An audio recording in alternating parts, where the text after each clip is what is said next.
제가 질문 하나 드리고 말씀 시작하겠습니다. 사랑하는 성도 여러분, 우리 교회는 거룩합니까?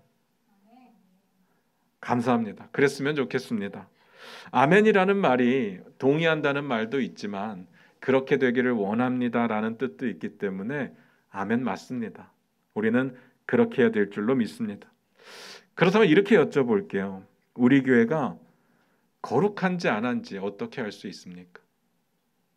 우리 교회가 거룩하냐고 물었는데 우리 교회가 진짜로 거룩한지 안 한지 어떻게 알 수 있느냐 묻는 겁니다. 우리 교회가 등록교인이 좀 늘어서 지금 75명이 됐는데 누구에게 무슨 문제가 있는지, 또 누가 유혹의 문제나 죄의 문제로 지금 흔들리고 있고 고민하고 있는지 우리가 어떻게 알 수 있습니까? 75명밖에는 안 되지만 각자의 사정을 우리가 다 알 수는 없을 겁니다. 그렇다면 교회의 거룩함을 우리가 어떻게 논할 수 있을까? 그 질문입니다. 교회가 거룩하다라고 말하려면 한 몇 명 정도 거룩하면 될까요? 75명이니까 한 70명 정도 거룩하면 우리 교회 거룩하다고 말할 수 있을까요? 너무 빡빡한가요? 그럼 한 60명? 어떻습니까? 교회가 거룩하다라고 말하려면 75명 중 75명이 다 거룩해야 거룩하다고 말할 수 있습니다. 거룩하면은요 예외가 없습니다. 거룩함은 흠이 있어서는 안 됩니다. 우리가 모두 다 죄가 없을 수도 없고 죄의 문제가 해결이 안 됐을 수도 있지만 우리는 날마다 죄의 문제로 하나님 앞에 부르짖고 몸부림치면서 회개의 기도를 올리고 하나님 앞에 결단하며 나아가는 우리의 교회 전체의 모습이 필요합니다. 이 일에는 예외가 없다는 이야기입니다. 다시 여쭐게요. 우리 교회 거룩합니까? 아멘으로 우리 같이 결단했으면 좋겠습니다. 오늘 본 말씀 같이 볼 텐데요. 7장 1절만 한번 같이 보겠습니다. 같이 읽겠습니다. 시작. 이스라엘 자손들이 온전히 바친 물건으로 말미암아 범죄하였으니 이는 유다 지파 세라의 증손 삽디의 손자 갈미의 아들 아간이 온전히 바친 물건을 가졌음이라 여호와께서 이스라엘 자손들에게 진노하시니라. 오늘 말씀이 이렇게 시작했습니다. 이스라엘 자손들이 온전히 바친 물건으로 말미암아 범죄하였으니. 저는요 이 문장을 딱 보는데 너무 어려웠습니다. 이게 납득이 안 되는 문장이었습니다. 이스라엘 백성들이 온전히 바쳤다면서요. 온전히 바친 물건인데 온전히 바쳤는데 어떻게 범죄를 할 수 있을까? 여러분은 이해가 되십니까? 온전히 바친 물건으로 이스라엘 백성들이 범죄했다. 제 상식으로는 온전하다는 말하고 범죄한다는 말은 어울리지가 않습니다. 온전하다라고 이야기하면 순종했다고 나와야 되는 게 맞고 온전하지 않다고 이야기했을 때 불순종했다, 범죄했다라는 말이 나오는 게 어울리는데 오늘 본문에는 온전히 바친 물건으로 말미암아 범죄했다고 말합니다. 온전히 바쳤는데 어떻게 범죄할 수 있을까? 납득이 되질 않습니다. 그래서 원어를 한번 찾아봤거든요. 더 어렵습니다. 원어의 의미는 이렇습니다. 저주받은 물건으로 말미암아 범죄하였으니. 이렇게 번역하면 말은 되는데 우리말 번역하고는 너무 다른 번역이라 너무 헷갈립니다. 온전히 바친 물건하고 저주받은 물건이 같을 수가 없잖아요. 너무 그 갭이 크지 않습니까? 완전히 반대말입니다. 어떻게 이렇게 우리나라 말은 정반대로 번역을 할 수 있었을까? 제가 이 문제를 가지고 엄청 고민을 했거든요. 주어진 본문을 이해하기 위해서 가장 중요한 게 뭡니까? 전문맥이죠. 전문맥을 한번 찾아보겠습니다. 여호수아 6장 18절입니다. 여호수아 6장 18절입니다. 같이 읽겠습니다. 시작.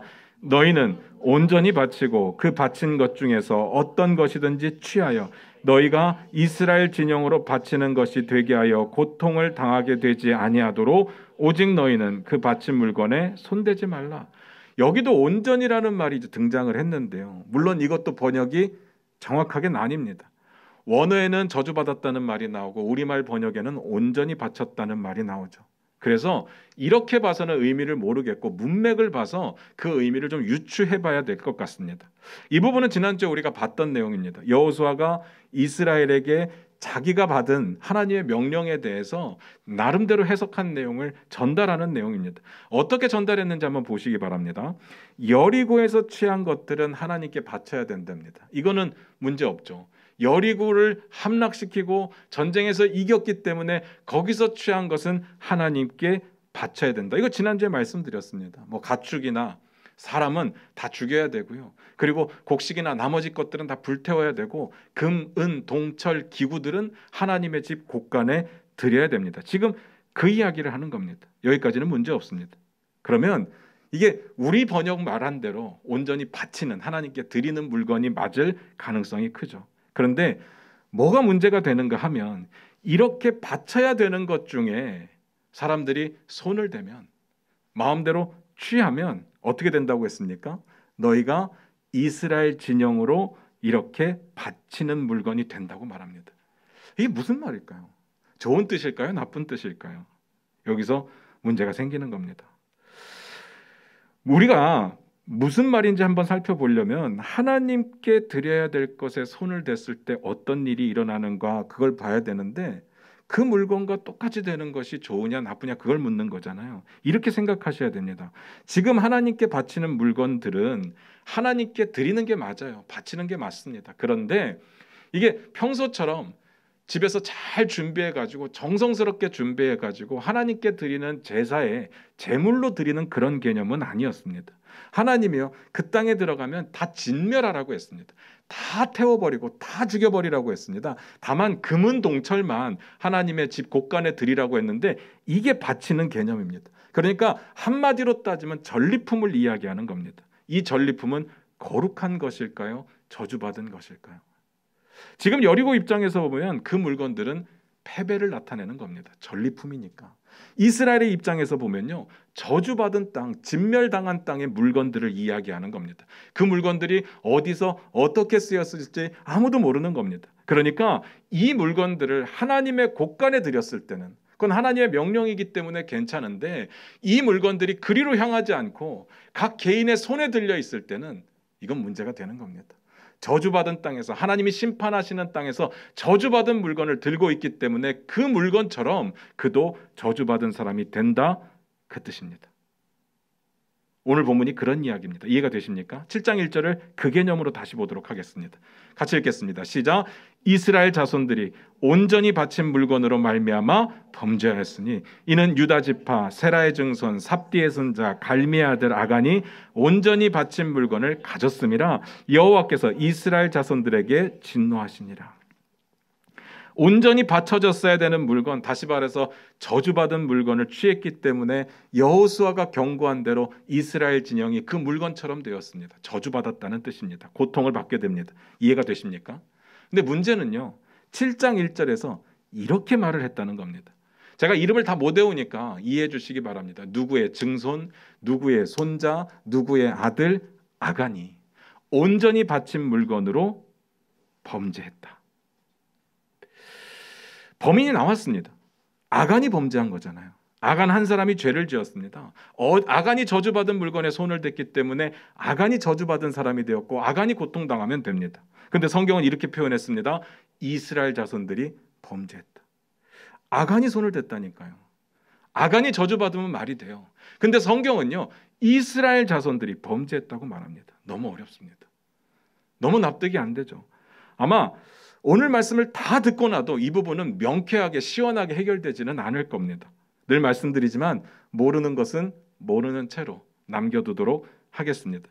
모르는 것은요, 우리의 문제지 하나님의 문제는 아닙니다. 하나님을 100% 이해할 수 있다고 생각하는 것 자체가 우리의 착각입니다. 교만이죠. 다만 여기서 하나님께서 이 말씀을 주시는 이유가 있을 겁니다. 여기서 하나님께서 우리가 알았으면 하는 그런 내용이 있을 겁니다. 그게 중요하죠. 잘 생각해 보시기 바랍니다. 공동체니까 연대 책임을 어느 정도는 질 수 있다고 치는데 그 결과가 너무 참혹했습니다. 너무 처참했어요. 한번 찾아볼게요. 아간의 범죄함 때문에 이스라엘 전쟁에서 집니다. 여호수아 7장 5절입니다. 같이 읽겠습니다. 시작. 아이 사람이 그들을 36명쯤 쳐 죽이고 성문 앞에서부터 스바림까지 쫓아 내려가는 빌탈에서 쳤으므로 백성의 마음이 녹아 물같이 된지라. 아간 한 사람이 범죄했는데 이스라엘 나라 전체가 전쟁에서 실패했고요. 실패한 정도가 아니라 36명이 죽었습니다. 그런데 재미난 것은 아간은 안 죽었습니다. 어떻게 이럴 수 있죠?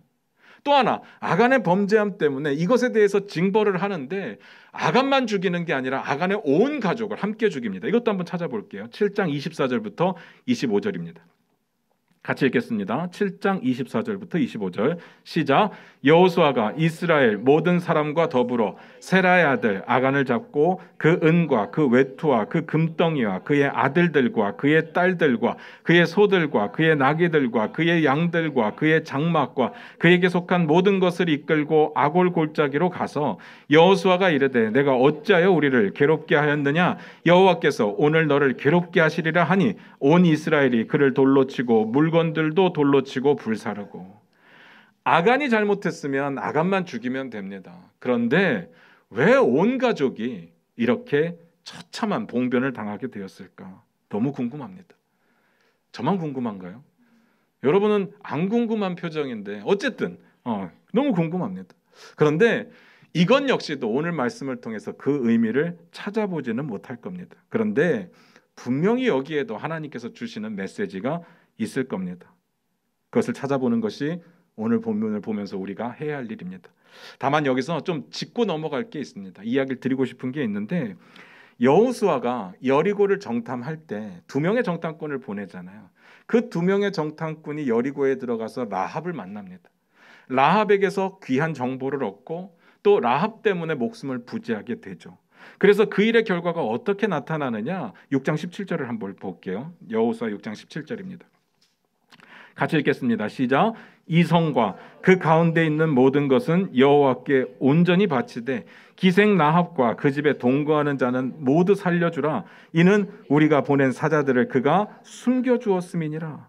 라합과 그의 온 가족은 여리고성을 무너뜨리는 그 엄청난 전쟁 중에 구원을 받았습니다. 이거 당연한 건가요? 사실 이 부분도 이해가 안 가기는 마찬가지였습니다. 라합 한 사람의 믿음으로 어떻게 온 가족이 다 구원을 받습니까? 이게 어떤 사고 중에 구출당하는 게 아니잖아요. 지금 이 내용이 뭐냐면 하나님께서 공의의 심판을 내리시는 중입니다. 가나안 땅에 살고 있는 가나안 족속들, 아모리 족속들의 죄악이 가득 찼기 때문에 공의의 전쟁을 일으키시고 그 전쟁을 통해서 그 땅의 모든 백성들을 진멸하시려는 그런 계획을 세우신 겁니다. 근데 라합은요, 하나님에 대한 믿음을 스스로 고백했기 때문에 그 사람은 구원받을 수 있다고 치는데 그의 가족은요, 그 심판 중에 어떻게 피할 수 있느냐, 그 질문을 드리는 겁니다. 여러분, 이게 이해가 되시나요? 우리는 늘 이렇지 않습니까? 나에게 유리한 건요, 이해가 안 돼도 넘어갑니다. 근데 내가 마음에 안 들고 불리한 것은요, 계속해서 따지죠. 이해가 안 갑니다. 납득이 안 됩니다. 어떻게 하나님이 그러실 수 있습니까? 그러니까요. 꽤 많은 경우에 우리에게 일어나는 일들 가운데 여러분들이 설명하지 못하고 이해할 수 없는 일들이 많을 겁니다. 내가 잘한 것과 상관없이 그 결과를 맞이하는 경우도 분명히 있습니다. 누군가의 선행으로, 누군가의 좋은 일로 우리가 그 혜택을 볼 때가 분명히 있죠. 물론 정반대로 누군가의 악행 때문에 우리가 억울하게 피해를 당할 때도 있습니다. 교통사고, 아니면 강도, 폭행, 살인, 누군가의 악행 때문에 우리가 억울하게 당하는 경우들이 있죠. 전쟁도 마찬가지입니다. 누군가의 욕심으로 전쟁을 일으키기도 하고 누군가의 실수나 범죄함으로 그 전쟁에서 지기도 합니다. 그때 늘 우리는 묻습니다. 어떻게 이런 일이 일어납니까? 하나님, 어떻게 이런 일이 나에게 일어날 수 있습니까? 여러분, 그때마다 해답을 얻었습니까? 대부분은 전혀 이해하지 못한 채로 넘어갔을 경우가 많을 겁니다. 여러분들은 모르겠는데 저는 솔직히 말씀드리면 제가 살아왔던 제 삶의 모습보다 훨씬 더 큰 복을 받았고 그리고 훨씬 더 귀하게 쓰임받고 있습니다. 제 자신 때문은 아니라고 분명히 확신합니다. 제가 장담하건대 우리 어머니의 기도가 가장 크지 않았을까. 그리고 우리 주변에서 저를 위해서 기도해 주시는 분들이 있었기 때문에 제가 저의 살아왔던 모습보다는 귀하게 쓰임받고 있습니다. 그런다니까요.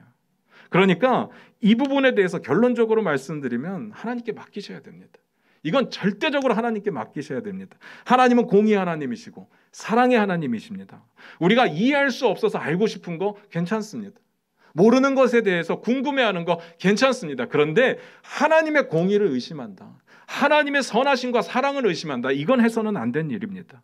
하나님은요, 우리가 이해하지 못한다고 해서 악해지시는 분이 아닙니다. 불공평해지시는 분이 아니라는 이야기입니다. 여기까지 이해가 되십니까? 지금부터요, 이 내용을 통해서 하나님께서 우리에게 주고자 하는 메시지가 뭘까를 고민해 볼 텐데요. 오늘 본문으로 돌아가겠습니다. 7장 2절 3절을 같이 봅니다. 7장 2절 3절입니다. 같이 읽겠습니다. 시작.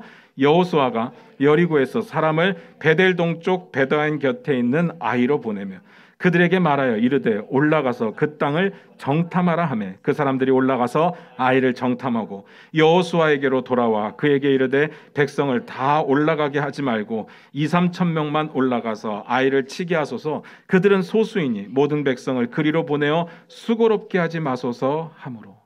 여호수아가 여리고를 점령하고 나서 정복하고 나서 이제 그 다음 단계의 전쟁으로 아이성을 선택했습니다. 그리고 아이성에 정탐꾼을 보냈습니다. 여리고는요 고고학적으로 발견되었기 때문에 여리고의 사이즈나 상태에 대해서 제가 상세하게 말씀을 드렸습니다. 그때 제가 이렇게 말씀드렸습니다. 폭이 200m, 길이가 100m, 축구장 2개 합친 크기 됩니다. 이렇게 말을 했다가 혼쭐이 났죠. 이게 제곱에 비례하는 건데 순간 착각을 해가지고 제가 그냥 거리에 비례해서 2개라고 이야기를 했는데 그냥 바로 공격을 받아서 4개가 맞습니다 목사님 이렇게 이야기를 하더라고요. 제가 만약에 2개 합친 것보다 조금 큽니다 했으면 문제가 안 됐을 텐데 2개 합친 것보다 좀 작습니다 해가지고 제 실수입니다. 죄송합니다. 근데 어쨌든 아이성은 아직 발견이 안 됐습니다. 추정이 되는 몇 개의 고고학적 발굴지가 있는데 그게 아이성이라고 딱 단정 지을 만한 그런 내용은 없습니다. 그래서 이 부분에 대해서는 제가 말씀드릴 게 없어요. 다만 오늘 본문에 나온 내용만 가지고 말씀을 드리면 올라가야 된다고 하니까 그 성은 높은 위치에 있었던 것 같고요. 내용을 전체적으로 정리를 해보면 그 성은 굉장히 작았던 것 같습니다. 정탐꾼들이 보고하는 내용을 보면 간단합니다. 그들은 소수다. 그들은 숫자가 적다. 그러니까 2-3천 명만 올라가서 공격해도 충분합니다. 이렇게 보고를 했습니다. 이 정도면 해볼 만하죠. 안 그렇습니까? 그런데 우린 결론을 알잖아요. 아이성에서 졌다고요. 아이성 전쟁의 이야기를 처음 듣는 분들도 오늘 앞에서 그 이야기를 하고 넘어왔기 때문에 졌다는 사실을 알고 있습니다. 아니 왜 지죠? 조그마한 성이라면서요. 2-3천 명만 공격하면 된다면서요. 잘 보셔야 됩니다. 본질적인 문제는 아간이 하나님의 물건에 손대서 그렇습니다. 그래서 하나님이 이스라엘에게 진노했고 그래서 이스라엘은 고통을 받게 되었습니다. 오늘 패배의 가장 근본적인 원인은 아간의 범죄함이 맞습니다. 1절에 이미 그렇게 밝히고 시작했습니다. 그렇다면 우리가 궁금했던 건 그거잖아요. 어떻게 아간 한 사람이 범죄했는데 이스라엘 전체가 고통을 당하냐? 이게 말이 되냐? 그때 제가 이렇게 말씀드렸습니다. 모르는 건 모르는 채로 남겨두고 하나님이 우리에게 주시는 메시지를 한번 발견해 보자. 그렇게 말씀을 드렸잖아요. 그래서 딱 이 시점에서 제가 질문을 좀 바꿔보도록 하겠습니다. 이스라엘이 완벽하게 잘했는데도 불구하고 오늘 전쟁에서 패배했을까요? 완전히 다른 접근이죠. 어떨 것 같습니까? 이스라엘이 아무 문제 없이 하나님의 명령에 완벽하게 따랐는데도 불구하고 오늘 전쟁에서 진 겁니까? 그 한 사람 때문에? 그 한 사람의 문제 때문에? 어떨 것 같습니까? 보통은요, 학자들이 이스라엘의 패배 원인에 대해서 여호수아가 이 전쟁에 최선을 다하지 않았다고 말합니다. 저는요, 그 부분에 대해서는 동의가 안 되더라고요. 나중에 보면 여호수아가 3천 명을 보내거든요. 정탐꾼들이 이렇게 이야기했잖아요. 2-3천 명이면 충분합니다. 그들이 말한 것 중에 최대 숫자를 보냈습니다. 그걸 가지고 최선을 다하지 않았다고 말할 수는 없죠. 만약에 30만 명 보냈으면 이 전쟁에서 이겼을까요? 그렇지는 않습니다. 만약에 그게 30만 명 보내서 이길 거라면 여호수아가 최선을 다 안 한 게 맞는데 우린 내용 알잖아요. 그것 때문이 아니었습니다. 숫자의 문제가 아니었습니다. 여호수아가 정탐꾼을 보냈다? 그것 자체가 이미 이 전쟁에 여호수아는 진심이었습니다. 최선을 다하고 있었습니다. 그러니까 최선을 다하지 않았다는 것은 문제가 되지 않습니다. 그러면 이스라엘에게 문제가 없었느냐? 그 얘기는 아닙니다. 제가 학자들이 말하는 이야기에 동의가 안 된다는 이야기지 이스라엘이 완벽했다는 이야기를 드리는 것은 아닙니다. 이스라엘에 분명히 문제가 있었습니다. 방금 우리가 읽었던 두 구절에 보면요, 그들에게 두 가지 치명적인 문제가 보입니다. 한번 하나하나 살펴볼 텐데요. 첫 번째, 정탐꾼들이 와서 보고하는 내용에 문제가 좀 있었습니다. 정탐꾼들을 보내는 장면이 오늘 본문까지 포함해서 세 번째 등장을 하는 겁니다. 기억나십니까? 첫 번째는 모세가 가데스 바네아에서 12명의 정탐꾼을 보냈고요. 두 번째는 여리고에 여호수아가 2명의 정탐꾼을 보내고 오늘은 아이성에 몇 명인지는 모르겠지만 하여튼 보냈습니다. 앞에 두 번의 정탐꾼을 보낸 사건을 보면서 그들의 보고가 어떤 게 잘된 거고 어떤 게 나쁜 건지를 한번 살펴볼 텐데요. 잘된 예를 먼저 드려볼게요. 정탐꾼들이 모세가 보냈을 때 갔다 와서 이렇게 보고를 합니다. 민수기 14장 9절입니다. 한번 찾아볼게요. 이건 민수기 14장 9절입니다. 같이 읽겠습니다. 민수기 14장 9절 시작. 다만 여호와를 거역하지는 말라. 또 그 땅 백성을 두려워하지 말라. 그들은 우리의 먹이라. 그들의 보호자는 그들에게서 떠났고 여호와는 우리와 함께 하시느니라. 그들을 두려워하지 말라 하니. 무슨 말인지 아시겠습니까? 하나님 우리와 함께 하신다. 그들을 두려워하지 마라. 하나님 우리와 함께 하시니까 우리를 이기게 하실 거다. 하나님의 능력에 대해서, 하나님의 임재에 대해서, 하나님의 약속에 대해서 이야기를 합니다. 이게 정상적인 복인 거죠. 무슨 말인지 아시겠습니까? 이게 잘된 예고요. 그럼 그 다음에 또 잘된 예를 한번 찾아볼 텐데 여리고를 다녀왔던 정탐꾼들은 이렇게 보고를 했습니다. 여호수아 2장 24절입니다. 여호수아 2장 24절입니다. 같이 읽겠습니다. 시작. 또 여호수아에게 이르되 진실로 여호와께서 그 온 땅을 우리 손에 주셨으므로 그 땅의 모든 주민이 우리 앞에서 간담이 녹더이다 하더라. 여호와께서 그 땅을 우리에게 주셨다. 무슨 말인지 아시겠죠? 하나님의 약속에 대해서, 하나님의 능력에 대해서 이야기를 합니다. 이렇게 보고하는 것이 보고의 정석입니다.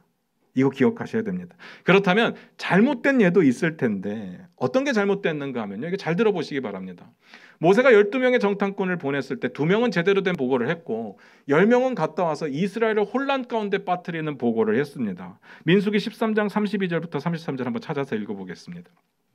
민수기 13장 32절부터 33절입니다. 같이 읽겠습니다. 시작.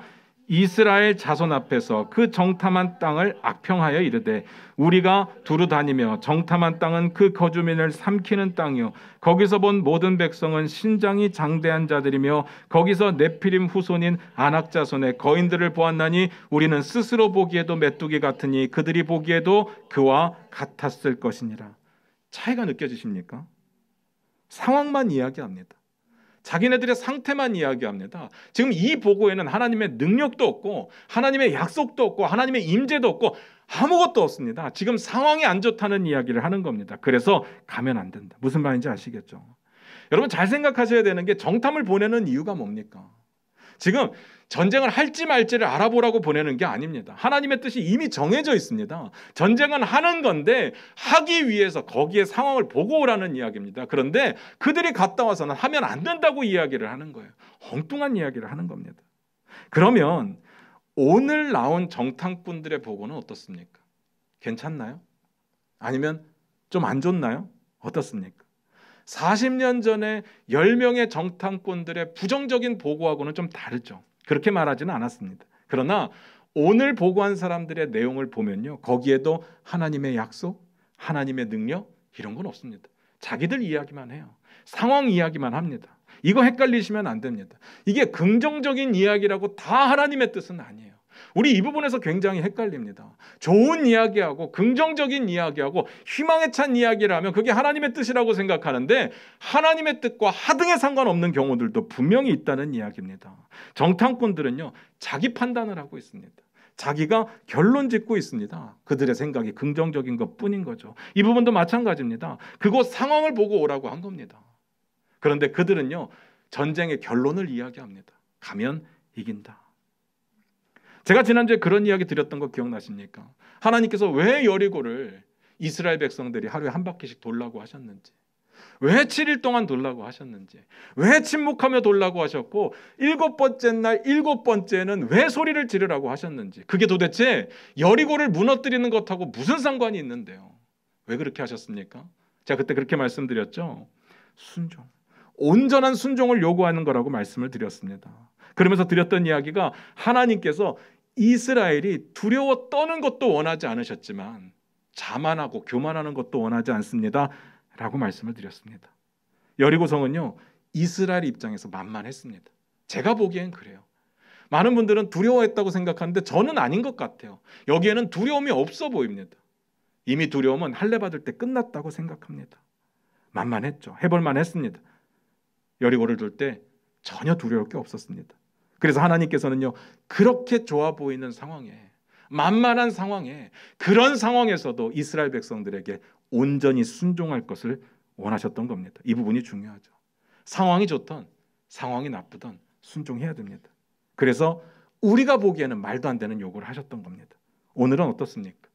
상황이 괜찮죠. 2, 3천 명만 가면 된다면서요. 이스라엘 군대가 몇 명인데요? 60만 명.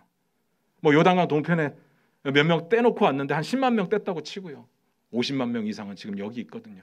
그런데 가봤더니 소수예요. 작습니다. 얼마든지 이길 수 있겠다는 생각이 들었습니다. 그들의 보고가 그랬어요. 하나님의 생각은 상관없고 그들의 판단에 이건 된다. 근데 진짜 문제는요, 여호수아가 그 말을 들었다는 게 문제죠. 여기서 하나님을 찾지 않습니다. 여호수아가 최선을 다하지 않은 게 아니라 하나님을 찾지 않습니다. 상황이 괜찮으니까, 이 정도는 해볼 만하니까 하나님께 묻지 않습니다. 그게 가장 큰 문제였습니다. 굉장히 중요한 이야기입니다.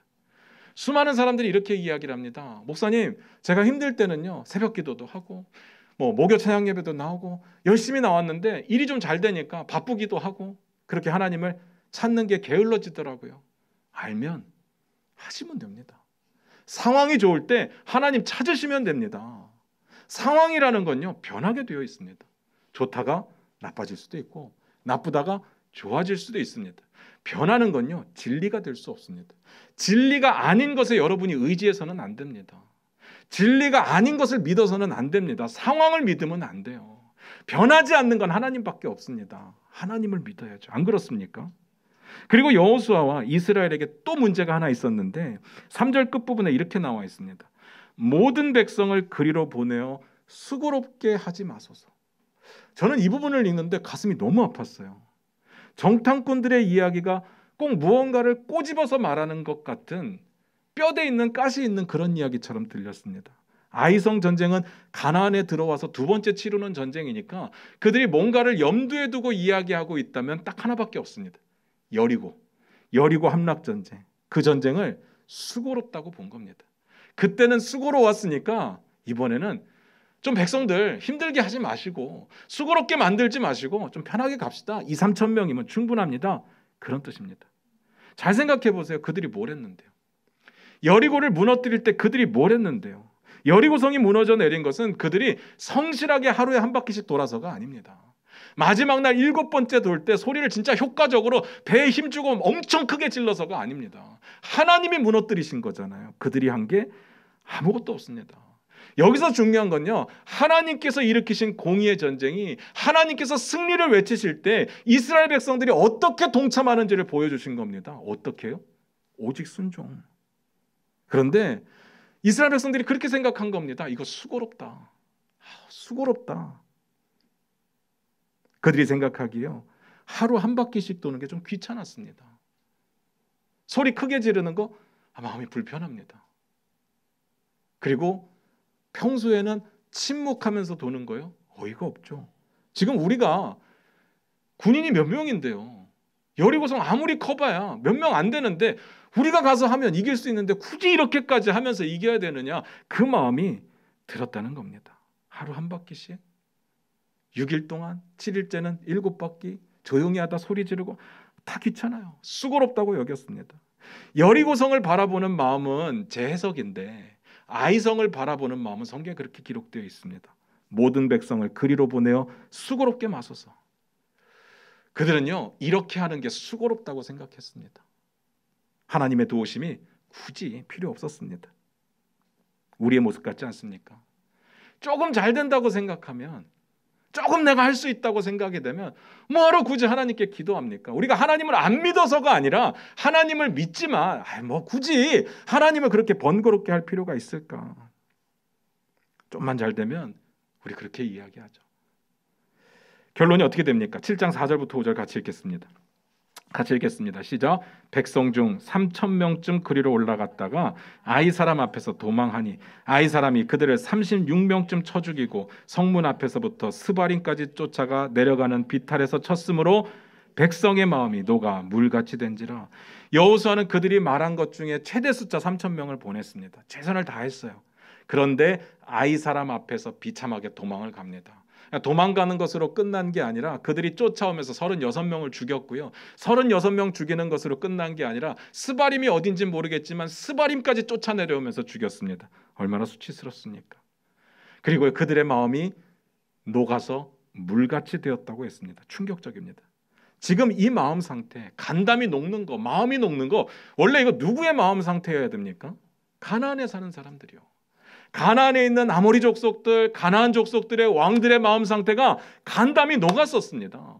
두려워 떨었습니다. 그런데 순식간에 바뀌었습니다. 지금은요, 이스라엘 백성들의 마음이 녹아내렸습니다. 물같이 되었답니다.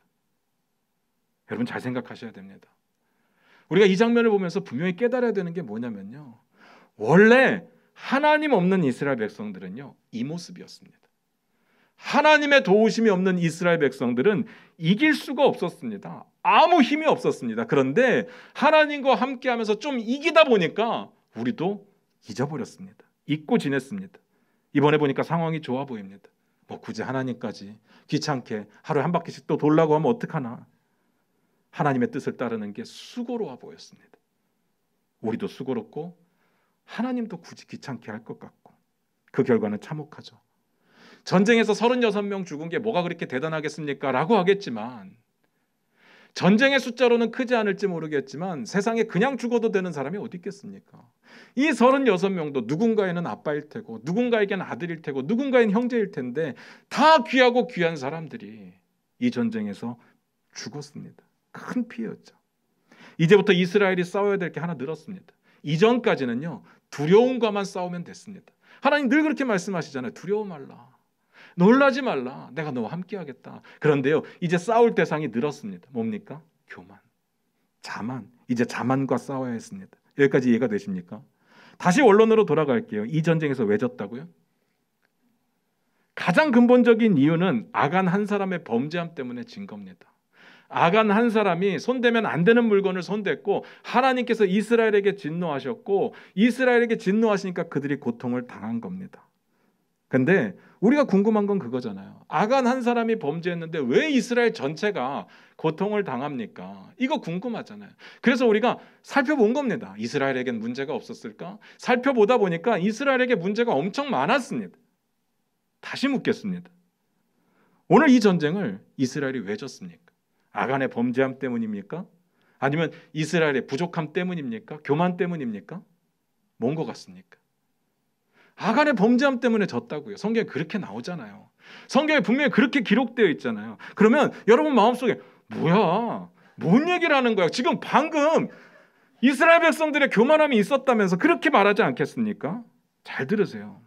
원래 하나님 도움 없이는 이길 수 없다니까요. 원래 하나님 없이는 아무것도 아닌 존재들이 이스라엘입니다. 이스라엘만으로는, 이스라엘 자기의 능력만으로는 이걸 절대로 이길 수가 없습니다. 우리가 당연한 걸 고민했던 겁니다. 우리도 그렇죠. 하나님 없이는 우리 아무것도 아닌데 조금만 상황이 좋아지면 내가 다 할 수 있는 것처럼 생각하죠. 그리고 실패하고 무너지고 좌절하고 낙심하고 두려워하고 불안해하고, 그게 우리의 모습 아닙니까? 여기서 하나님께서 보여주고자 하는 메시지가 뭘까요? 결론입니다. 하나님께서 이 패배에 대해서 여호수아에게 이렇게 말씀하셨습니다. 7장 13절입니다. 같이 읽겠습니다. 시작. 너는 일어나서 백성을 거룩하게 하여 이르기를 너희는 내일을 위하여 스스로 거룩하게 하라. 이스라엘의 하나님 여호와의 말씀에 이스라엘아 너희 가운데 온전히 바친 물건이 있나니 너희가 그 온전히 바친 물건을 너희 가운데에서 제하기까지는 내 원수들 앞에 능히 맞서지 못하리라. 결론 간단합니다. 13절의 결론을 읽으니까 그들의 문제가 뭔지 딱 보입니다. 뭡니까? 거룩하지 않았습니다. 거룩하지 않았습니다. 이거 우리 잘 생각하셔야 됩니다. 우리도 삶에 왜 이렇게 꼬일 때가 있잖아요. 뭔가 할 때마다 안 될 때가 있거든요. 뭔가 불편할 때가 있고 짜증날 때가 있고 뭘 하려고 하는데 늘 실패할 때가 있습니다. 왜 그럴까요? 곰곰이 생각해 보셔야 됩니다. 거룩함에 문제가 있을 수 있습니다. 성결함에 문제가 있을 수 있습니다. 요단강을 건너기 전에 여호수아가 이스라엘에게 요구했던 게 뭡니까? 3장 5절 한번 찾아서 읽어볼까요? 여호수아 3장 5절입니다. 같이 읽겠습니다. 시작. 여호수아가 또 백성에게 이르되 너희는 자신을 성결하게 하라. 여호와께서 내일 너희 가운데 기이한 일들을 행하시리라. 여호수아가 철저하게 이스라엘 백성들에게 요구했던 것은 너희 자신을 성결하게 해라. 성결을 요구했습니다. 이게 율법적인 행위 한두 가지를 지키는 게 아니라고 했습니다. 하나님이요 너희 가운데 임하실 것이기 때문에, 너희 가운데서 일하실 것이기 때문에 하나님의 임재가 있으니까 하나님의 임재를 맞이하는 사람들의 자세와 태도를 취해야 되는 겁니다. 죄의 문제를 해결하고 하나님 앞에 거룩하고 성결한 모습으로 나와야 된다, 그 이야기를 하는 겁니다. 요단강을 건너는 자체가 그들만 건너는 게 아니라 하나님과 동행하는 거라고 했습니다. 그러니까 언약궤가 제일 먼저 갔죠. 요단강을 건넌 후에는 어떻습니까? 하나님께서 철저하게 이스라엘 백성들에게 거룩을 요구하셨습니다. 어떻게 해요? 할례를 행하라. 할례라고 하는 것이 뭐였습니까? 세상과 구별되는 행위입니다. 세상과 구별된다는 것이 거룩이거든요. 이스라엘 백성들이 하나님 나라 백성으로 기본적으로 갖춰야 될 자격을 갖추라는 의미였습니다. 세상과 구별돼서 하나님 나라의 백성이 되라, 그걸 요구하셨습니다. 여기에는 한 사람의 예외도 없습니다. 모든 이스라엘 백성들이 다 갖춰야 되는 자격이었습니다. 하나님의 관계에는요 이게 꼭 필요했습니다. 여리고를 함락시킬 때 마찬가지였습니다. 지난주에 봤던 내용인데요, 7번, 7면, 7양각 나팔, 7일, 이 7이라는 숫자는 완전을 의미한다고 했습니다. 성취를 의미한다고 했습니다. 하나님께서 이스라엘에게 왜 이렇게 7자를 강조하면서 말씀하셨느냐? 완전히 순종해라. 어떤 상황이든지 완전히 순종해라. 그게 거룩입니다. 그게 성결이었습니다. 완전한 순종에는요 흠이 없습니다. 불순종이라는 흠이 한 개도 있을 수가 없습니다. 그걸 요구하셨죠. 그리고 언약궤와 양각나팔을 하나님의 임재를 상징한다고 했습니다. 제가 세 가지 말씀드렸는데 뭔가 느낌 오십니까? 공통점 보이십니까? 하나님의 임재, 하나님과 동행함, 그러기 위해서 이스라엘의 완전한 순종, 성결이 필요했습니다. 그 이야기를 드리는 겁니다. 그런데요, 이번에는 그 부분이 빠져 있습니다. 왜? 할만했거든요. 내가 할 수 있을 것 같았거든요. 그러니까 귀찮은 거, 수고로운 거, 그런 건 안 해도 될 것 같았습니다. 그게 문제죠. 하나님 빼고 전쟁하러 갔습니다. 이런 생각을 해봅니다. 여호수아 한 사람이 막 난리를 친다고 해서 150만 명 중에 한 사람이 몰래 범죄한 것을 막을 수 있었을까요? 그렇지는 않겠죠. 이걸 어떻게 막습니까? 그런데 좀 생각을 바꿔서요. 이 전쟁에 패배하고 나서 여호수아가 막 죄를 뒤집어쓰고 장로들하고 막 엎드려서 막 눈물로 하나님께 부르짖거든요. 그때 하나님 나타나서 말씀하신 거잖아요. 만약에 순서를 바꿨다면요, 패배하고서 나서 엎드리는 게 아니라 전쟁을 나가기 전에 성결을 위해서 이렇게 기도했다면 하나님께서 방법을 주시지 않았을까요? 지난번에요, 칼을 들고 여호수아를 향해 서 있던 여호와의 군대대장 이야기를 했었습니다. 여호수아가 그를 만나고 이렇게 묻잖아요. 우리 편이냐 쟤들 편이냐. 그들의 여호와의 군대대장 대답이 기가 막혔죠. 아니다. 야, 니네 편도 아니고 쟤네 편도 아니고 나 하나님의 편이다. 여호와의 군대대장으로 왔다. 이게 무슨 말이라고 했어요? 하나님께서 일으키신 공의의 전쟁을 내가 이루려고 왔다, 치르려고 왔다, 그 뜻이라고 했습니다. 그래서 이 여호와의 군대대장이 칼을 들고 서 있는데 그 칼이 어디를 향할지는 아무도 모릅니다. 이미 가나안 족속의 죄악이 가득 찼기 때문에 그들을 치시겠죠. 그런데 그들만 치시느냐? 그건 장담할 수 없어요. 이스라엘 백성들이 불순종하면 그 칼날은 이스라엘에게 향할 수 있었던 겁니다. 심판이니까. 무조건 이스라엘이기 때문에 잘 된다? 그런 일은 없습니다. 그런데 우리의 마음 가운데도 여전히 풀리지 않는 의문이 있죠. 그래도 가혹하다. 한 사람의 범죄함으로 어떻게 이스라엘이 이렇게 고통을 당하냐? 사도 바울이요, 고린도전서에서 이렇게 경고를 합니다. 고린도전서 5장 6절 제가 읽어드립니다. 너희가 자랑하는 것이 옳지 아니하도다. 적은 누룩이 온 덩어리에 퍼지는 것을 알지 못하느냐. 아간 한 사람의 범죄함이 맞습니다. 그런데 그 아간 한 사람의 범죄함의 누룩을 제거하지 못한 이스라엘 전체의 문제라고 주님은 바라보시는 거죠. 우리는 어떨까요? 말씀 마무리 짓겠습니다. 이 문제를 가지고 우리 교회에 적용을 좀 해봤습니다. 제가 우리 가운데 범죄함이 있어서 그 누룩 때문에 교회가 성장하지 않습니다, 이렇게 탓을 하는 것은 아닙니다.